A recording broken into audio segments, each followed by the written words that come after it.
হিন্দু ধর্মের সংজ্ঞা যখন আমরা দেখি, হিন্দু ধর্মের সংজ্ঞা মানে হিন্দু ধর্ম কি, সেই সূত্রে বলা হয় কি হিন্দু ধর্ম বহু ঈশ্বরবাদী। হিন্দু ধর্মের সোজা কথায় হিন্দু ধর্মে অনেক ঈশ্বর আছে।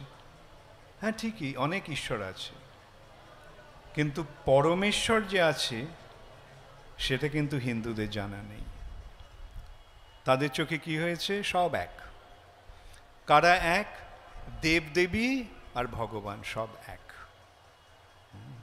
এটাই হচ্ছে মস্ত বড় ভ্রান্ত ধারণা। দেবদেবী কারা?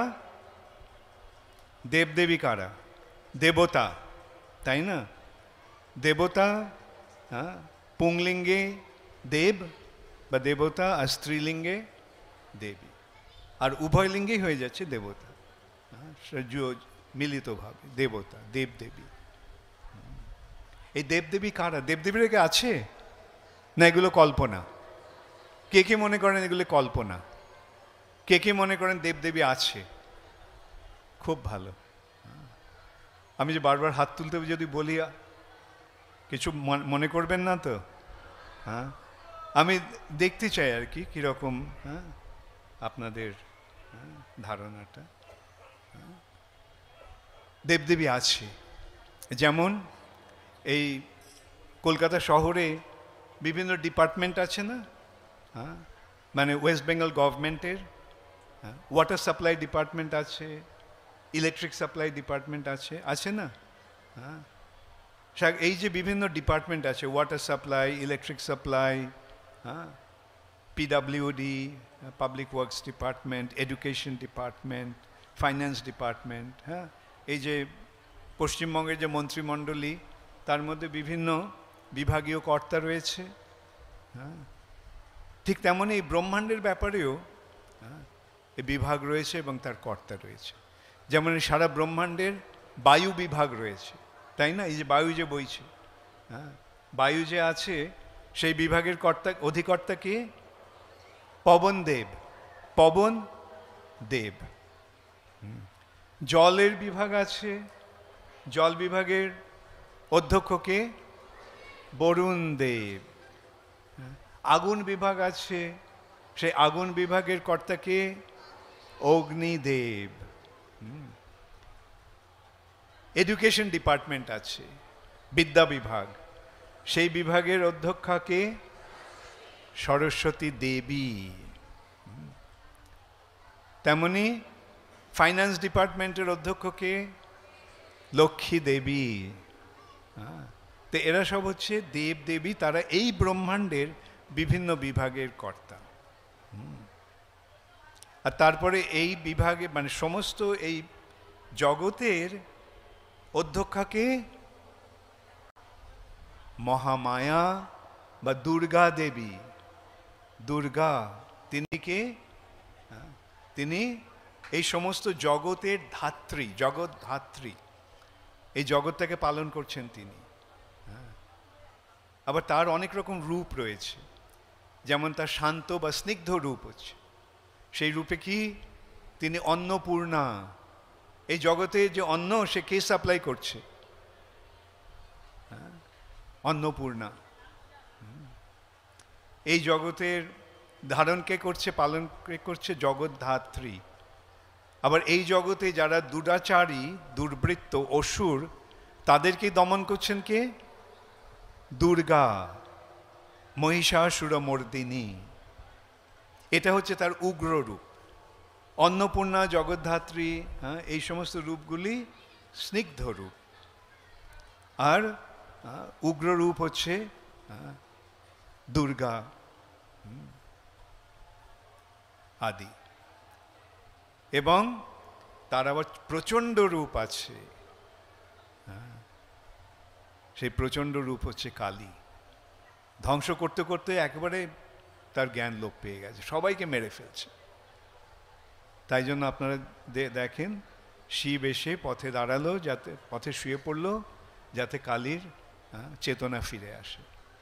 শিবের বুকে পা দিয়ে তার চেতনা ফিরল। আরে আমি কি করলাম? আমি এমনই হতজ্ঞান হয়ে পড়েছি যে আমার পতির বুকে আমি পা দিয়ে দিলাম, তাই তার কালির জিহ্বা বেরিয়ে আছে। হ্যাঁ, এগুলি কি কল্পনা না এগুলি বাস্তব ব্যাপার? হ্যাঁ, লজ্জায় তার জিহ্বা বেরিয়ে গেছে। দেবদেবী আছে, কিন্তু সেই সমস্ত দেবদেবীদের যে চরম মহাদেবী, তিনি হচ্ছেন দুর্গা। আর সেই সমস্ত দেবতাদেরও দেবতাকে, সমস্ত দেবতাদেরও দেবতা হচ্ছেন শিব, মহাদেব। দেবাদিদেব, দেব আদি দেব, মহাদেব।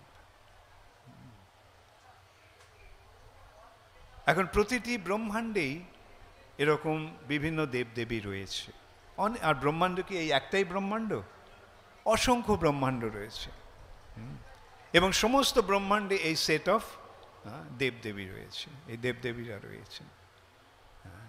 যেমন যে পশ্চিমবঙ্গ সরকারের বিভাগ রয়েছে, আবার বিহার সরকারের বিভাগ রয়েছে, হ্যাঁ, তেমন মহারাষ্ট্রের বিভাগ আছে, গুজরাটের বিভাগ আছে, প্রতিটা। তারপর আবার চরমে ভারতবর্ষের বিভাগগুলো রয়েছে, তারও আবার সেন্ট্রাল গভর্নমেন্টের মন্ত্রী রয়েছে। এইভাবে আমরা দেখতে পাই যে অনেক ব্রহ্মাণ্ড রয়েছে, এবং সেই সমস্ত ব্রহ্মাণ্ডে বিভিন্ন দেবদেবী রয়েছে। কিন্তু এই যে এতগুলি ব্রহ্মাণ্ড, এগুলো কে সৃষ্টি করেছে?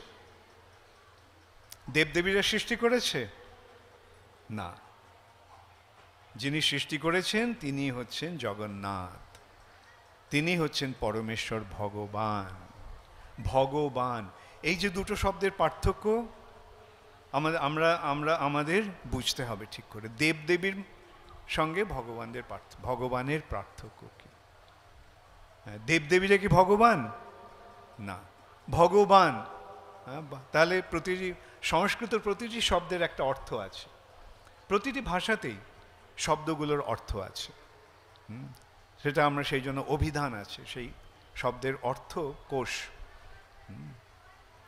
এখন এই যে ভগবান শব্দটা, তার অর্থটা কি? যেমন আমরা কাকে বলি বলবান?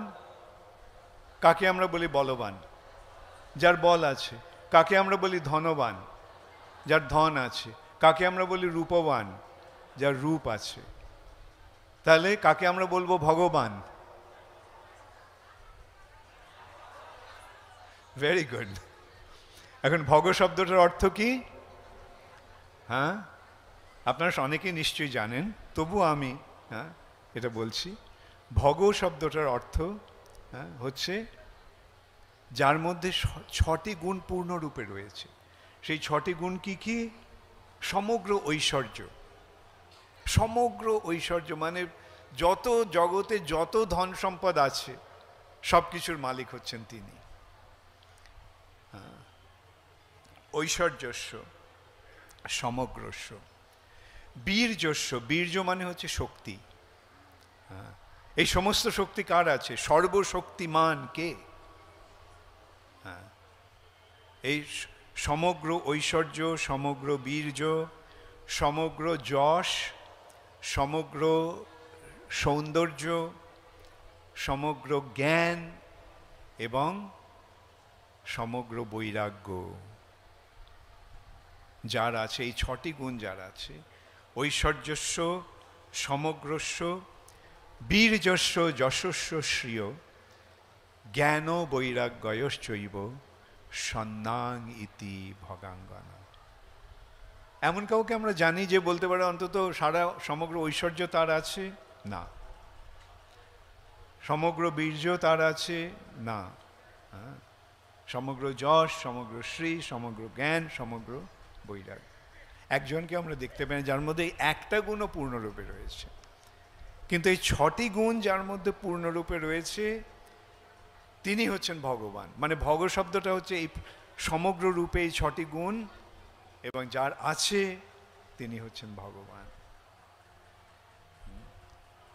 তাহলে আমরা তো এরকম কাউকে চিনি না, কিন্তু আমাদের শাস্ত্রে বলছে যে তিনি হচ্ছেন একম এবং অদ্বিতীয় পরম পুরুষ। তিনি হচ্ছেন এক এবং অদ্বিতীয় পরম পুরুষ, পরম পুরুষ, পরম ঈশ্বর। তিনি হচ্ছেন ভগবান। যেমন ভগবদ গীতাতে অর্জুন কি বলছেন? অর্জুন বলছেন পরব্রহ্ম পরং ধাম পবিত্রং পরমং ভবান। কৃষ্ণকে বলছেন আপনি হচ্ছেন সমগ্র ব্রহ্মের অধিষ্ঠাতা।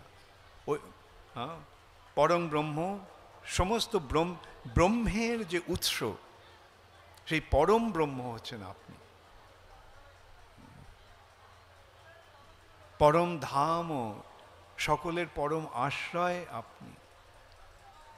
আপনি পরম পবিত্র, পবিত্রং পরমং দিব্যং পুরুষং দিব্যম। আর তারপরে তিনি কি বলছেন, এইভাবে বর্ণনা করার পরে অর্জুন কি বলছেন, যে এই কথাগুলো আমি কেবল বলছি না, আহুস্তং ঋষয় সর্বে, সমস্ত ঋষিরা যারা তত্ত্বদ্রষ্টা তারাও এই কথাটি বলেছেন। আহুস্তং বলেছেন এই কথা, ঋষয় সর্বে, সমস্ত ঋষিরা। এবং দেবর্ষি, নারদ, ব্যাস,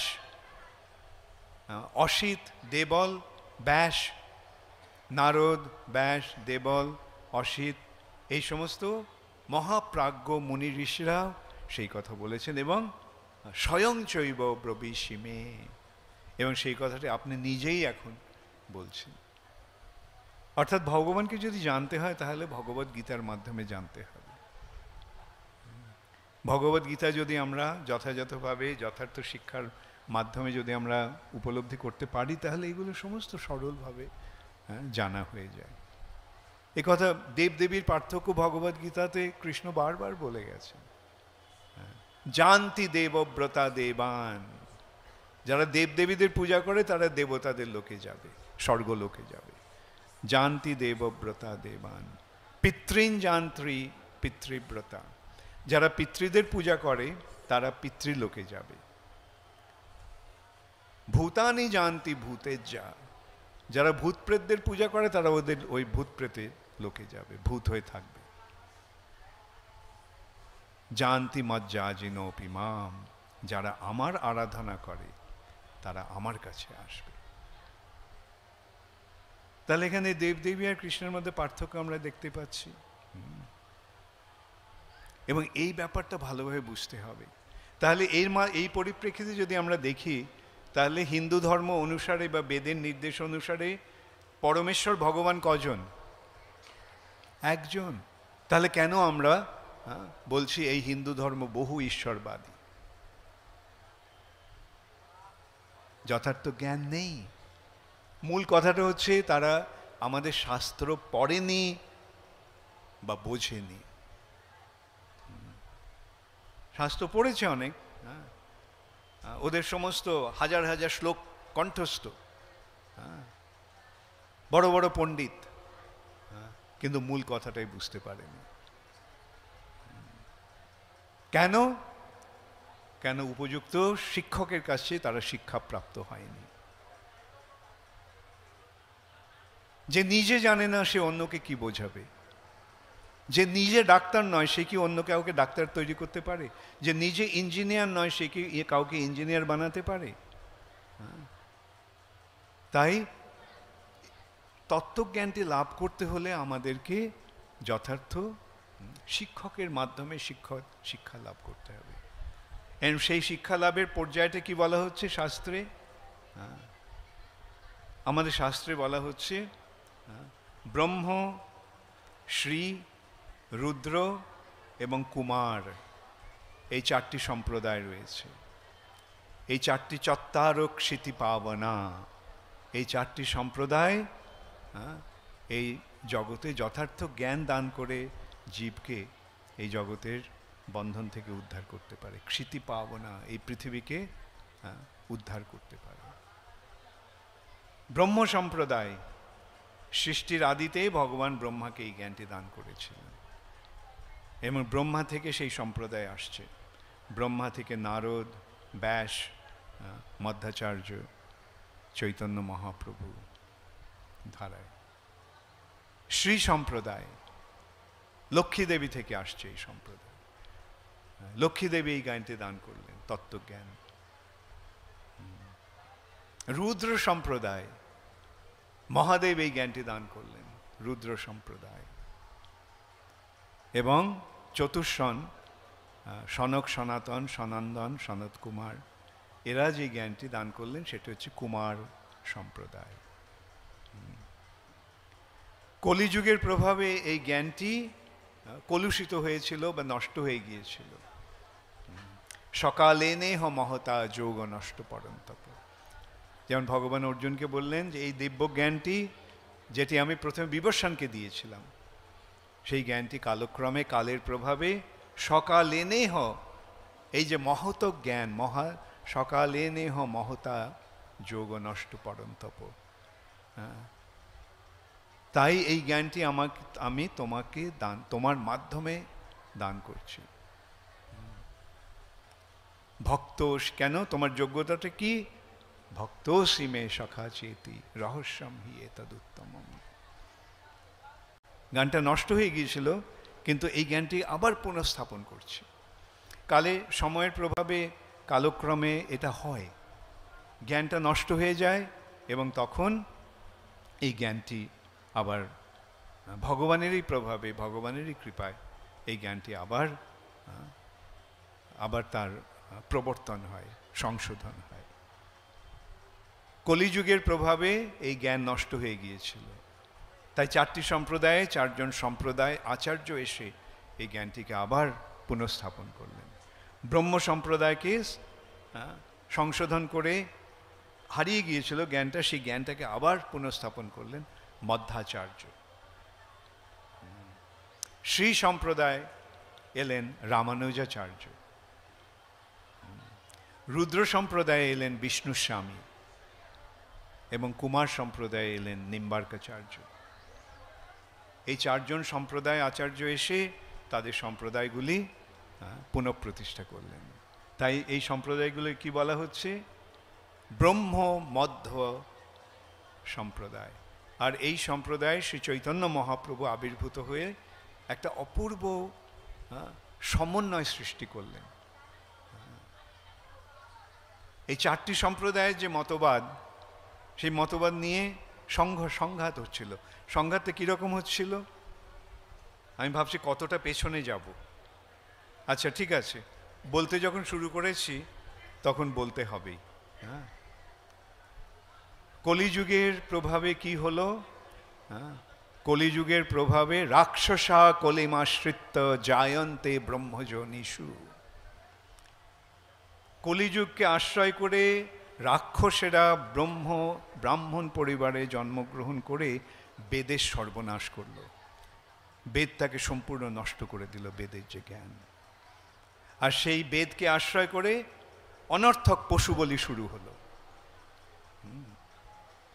সেই পশু বলি দেখে ভগবানের সদয় হৃদয় ব্যথিত হল।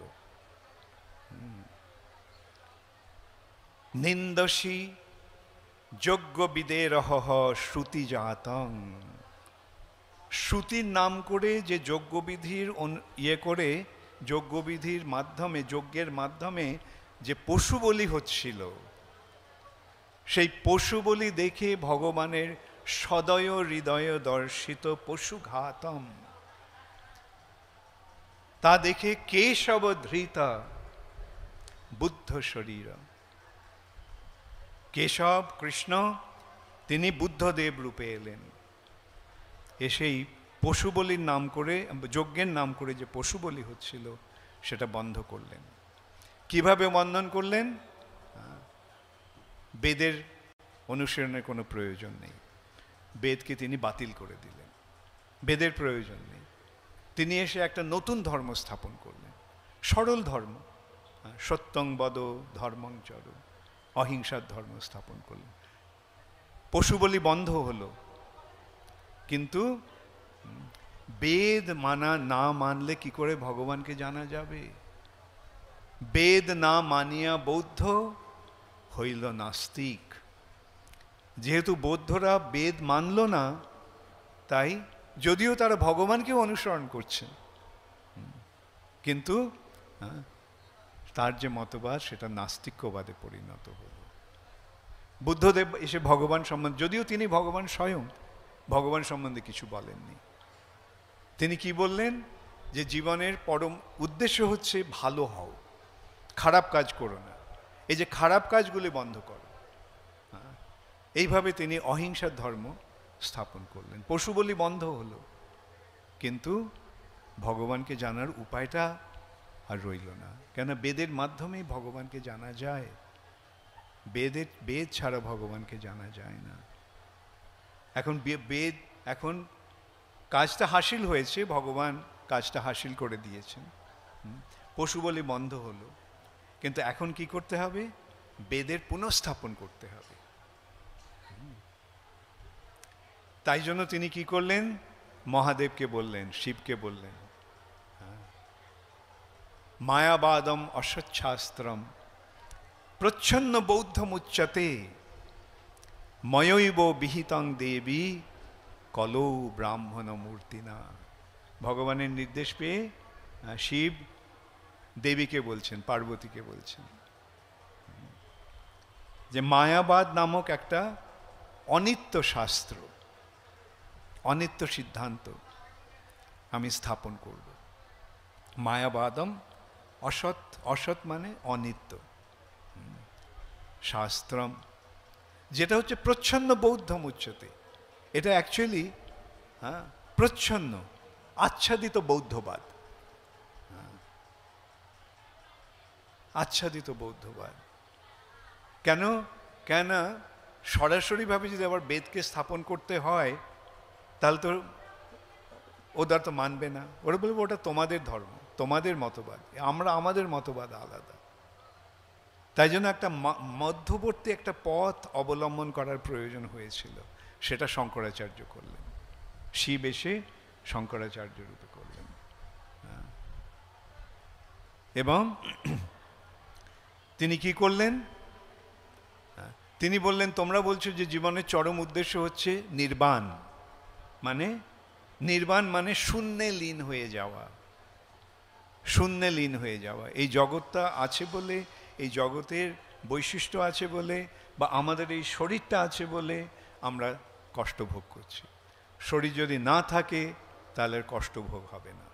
শূন্যে লীন হয়ে যাও, তাহলে আর কোনো কষ্ট থাকবে না। হ্যাঁ, নির্বাণ। শঙ্করাচার্য এসে কি বললেন? যে নির্বাণ তো বেদের ব্যাপার, বেদের বাণী। বেদে কি বলা হচ্ছে? নির্বাণ মানে পূর্ণে লীন হয়ে যাও, ব্রহ্মে লীন হয়ে যাওয়া, সেটা হচ্ছে নির্বাণ। তোমরা বলছো শূন্যে নির্বাণ, শূন্যে লীন হয়ে যাওয়াটা হচ্ছে নির্বাণ, কিন্তু প্রকৃতপক্ষে পূর্ণে লীন হয়ে যাওয়াটাই হচ্ছে নির্বাণ। এইভাবে শঙ্করাচার্য এসে বৌদ্ধবাদকে খণ্ডন করে তিনি আবার বেদের পুনঃস্থাপন করলেন।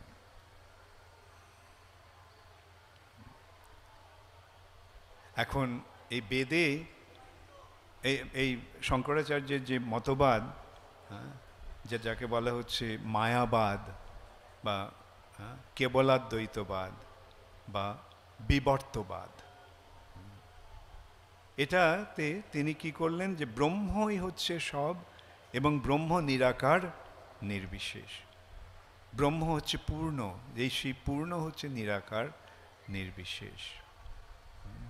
এখন এটা আংশিকভাবে বেদের কথাটা ধরা হলো, বেদকে পুনঃস্থাপন করা হলো, কিন্তু বেদের যে প্রকৃত বিষয় সেটা কিন্তু স্থাপন হলো না। তাই এলেন রামানুজাচার্য। রামানুজাচার্য এসে শঙ্করাচার্যের এই মতবাদের ওপরে, কেবলাদ্বৈতবাদের ওপরে তিনি বিশিষ্টাদ্বৈতবাদ স্থাপন করলেন। হ্যাঁ, ব্রহ্মের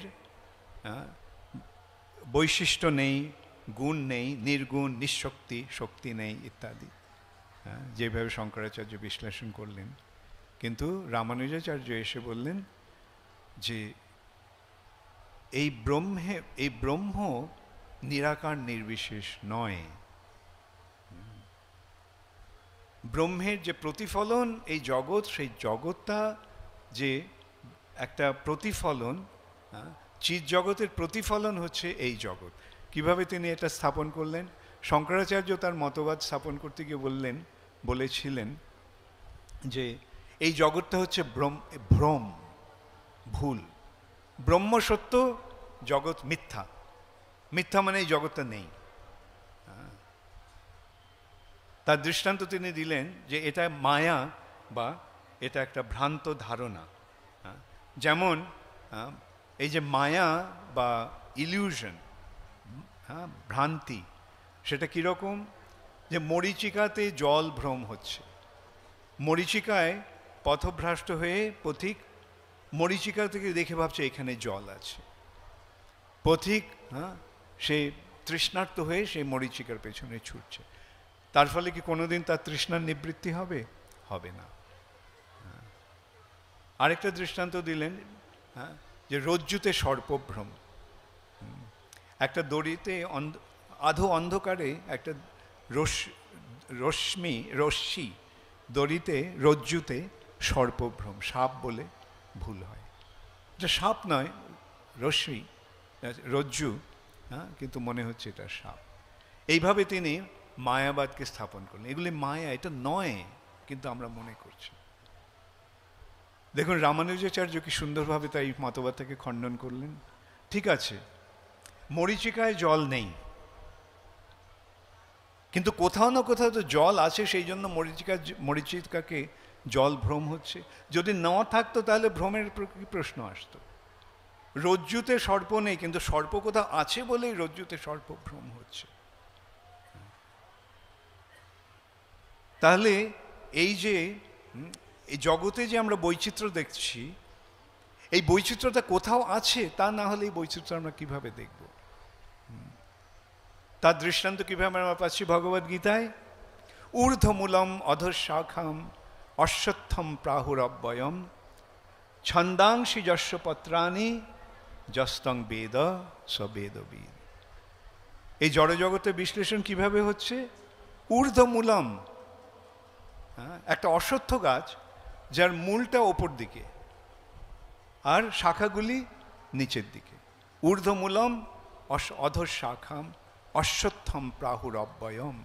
অব্যয় এক অশ্বত্থ গাছ। এখন আপনারা কোথাও এই এমন গাছ দেখেছেন যার মূলগুলি ওপরের দিকে আর ডালপালাগুলি নিচের দিকে? হ্যাঁ, দেখেছেন। কোথায়? লেকে গেছেন? লেকে জলে জলে গাছের ছায়াটা দেখেছেন? সেই ছায়াতে কি দেখেছেন? মূলটা ওপরের দিকে, শেকড়টা ওপরের দিকে আর ডালপালাগুলি নিচের দিকে। তাহলে কি বলা হচ্ছে এখানে? এই জড়জগৎটা চিৎ জগতের প্রতিবিম্ব, প্রতিফলন। প্রতিবিম্বতে এটা উল্টোভাবে দেখাচ্ছে। এটা প্রতিবিম্ব, প্রতিবিম্বতে বস্তু নেই, কিন্তু কোথাও না কোথাও বস্তু আছে বলে তো সেই বস্তুটির ভ্রম হচ্ছে।